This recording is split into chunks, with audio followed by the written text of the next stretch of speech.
দিন পর বাচ্চাগুলোকে ভালোবাসা দিতে আসলাম। আমার গাছগুলা দেখুন, তারপরেও একটা ফুল ফুটেছে, মাঝখানে অনেক ফুল ফুটেছে, সবগুলা ছেটে দিয়েছি।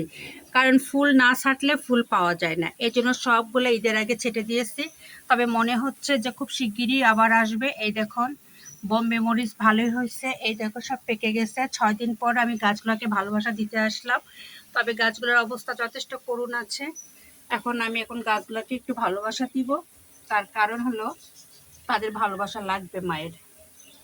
এই দেখুন কি অবস্থা। 6 দিন পরে আমি আসলাম বেলকনিতে। তবে শুধু মুখের ভালোবাসা দিব না, আমার এই বাচ্চাগুলাকে আমি খাদ্য দিব।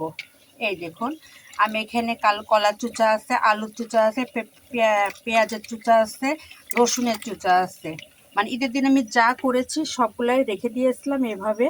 এই 6 দিন পরে এই পানি দিয়ে আমি এই নর্মাল করে এই গাছগুলোকে ভালোবাসা দিব। তবে এই এক বালতি পানির জন্য সবগুলা দিব না, এখানে অর্ধেক দিব।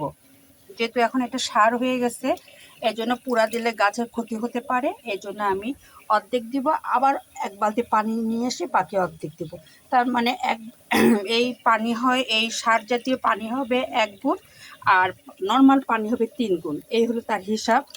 এই জন্য এখানে পুরা এখন দিব না, অর্ধেক দিয়ে এটাকে সার পানি বানায়ে পুরা গাছগুলোতে আমার দিব। এই দেখুন আমার গাছগুলা তারপরেও সুন্দর আছে। আমি 6 দিন পরে আসছি আমার গাছগুলাকে দেখতে। এজন ক্যাকটাস, এই দেখুন ক্যাকটাস, এগুলো দেখুন। তবে একটু মারাও গিয়েছে কিছু পানির প্রয়োজন তো সবার লাগে না, যেমন স্যাকুলেন্টের পানির প্রয়োজন হয়তো, কিন্তু আমি দেই নাই হয়তো। এই দেখুন মারা গেছে, দেখেছেন?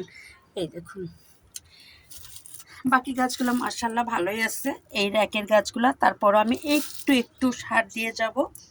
এই দেখুন, এই দেখুন,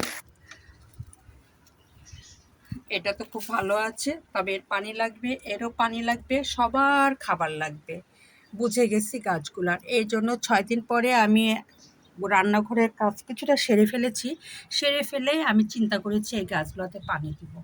এই দেখুন আমার ক্যাকটাস, এভাবে আমার অনেক ক্যাকটাস। এই দেখুন আমার ক্যাকটাস, তার সঙ্গে আছে এদের জিজি প্লান্ট। আমার এই গাছটা 2টা টব থেকে একটাতে করেছিলাম, কিন্তু কি সুন্দর হয়েছে দেখুন, দেখেছেন? প্রচুর শাখা প্রশাখা বের হয়েছে, কিন্তু আমি একটু যত্ন কম করতে পারছি। তবে গাছের চেহারা দেখলে বুঝতে পারছেন গাছটা খুব সুন্দর আছে, ভালো আছে। এই দেখুন পিছনে আরও গাছ আছে, র্যাকের পিছনে। এই দেখুন সবগুলাই ভালো আছে। উপরে দেখুন, এই যে, এই দেখুন, এরা দেখুন, আর সব ফুল ছেটে দিচ্ছে। এই দেখুন, নতুন করে আবার দেখবেন এগুলাতে পানি, মানে ফুল। এই দেখুন আমার পুদিনার পাতা সুন্দর হয়েছে, মানি প্লান্ট, তারপরে গাছগুলা উপরেই দেখুন সব আছে আমার ভালোবাসার গাছ। এগুলো অপেক্ষা করছে আমার ভালোবাসা নেওয়ার জন্য। এই জন্যই আমি আজকে চিন্তা করেছি গাছগুলোকে আমার খাবার সহ ভালোবাসা দিতে হবে, কারণ খাবার সহ যত্ন করতে হবে। কারণ যে কোনো জিনিসের যত্ন করলে তার মূল্যায়ন পাওয়া যায়, তার প্রমাণ আমি এই গাছগুলোতে পাই। আর এখন আমি এই গাছগুলোতে ভালোবাসা দিব আর খাবার দেব। এই যে আমি তৈরি করেছি তাদের খাবার, এই খাবারটা আমি 2 ভাগ করব করে, এই 1 বালতিতে 1 ভাগ দিব, আবার আরেক বালতিতে 1 ভাগ দিয়ে এই গাছগুলোতে আমি দিয়ে দিব। তারপরে দেখবেন আবার ঝেঁকে ফুল আসবে। এই দেখুন, তো এখন আমি কাজ করব, আমার গাছগুলোকে ভালোবাসা দিব, খাবার দেবো। তো এখানেই রাখলাম, আল্লাহ হাফেজ।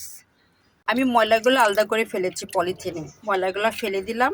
আর এখন এখান থেকে অর্ধেক পানি আমি আমার গাছগুলোতে, মানে এমনভাবে আমি দিব যে 1 গুণ সারালা পানি আর 3 গুণ নর্মাল পানি। এই পানিগুলো আমি এখন এই গাছগুলোতে দিব, তাহলে এই গাছগুলো প্রাণ ফিরে পাবে। এই দেখুন 6 দিন পরে আমার ভালোবাসার গাছগুলোকে আমি যত্ন করছি, কারণ দেখুন কি অবস্থা, আর শুকায় গেছে। আর আমি এরকম যত্ন নিই বিধায় আমার গাছে প্রচুর ফুল ফোটে। সবগুলো যেমন ফুল ফোটে তেমন ফল ধরে আল্লাহর রহমতে।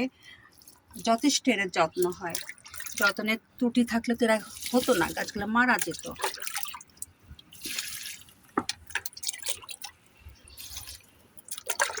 একটু বেশি করেই দিব, যেহেতু আবহাওয়া ঠান্ডা আছে, কোনো সমস্যা হবে না। সকালবেলা মেঘলা আকাশ, রোদ নেই,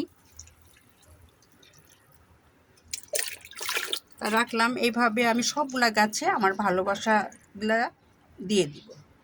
খাবার দিচ্ছে আপাতত, তারপরে যত্নটা একটু পরে করব। কি সমস্যা কোন গাছে, তবে মোটামুটি যত্ন পেলে এরা আবার আগের মতো হয়ে যাবে। 6 দিন পরে তো, এই জন্য গাছগুলো একটু মনমরা হয়ে গেছে। আর হলো বিশেষ করে গোলাপ গাছে অনেক পানি লাগে, 2-3 দিন পানি না দিলে এদের চেহারাটা অন্যরকম হয়ে যায়।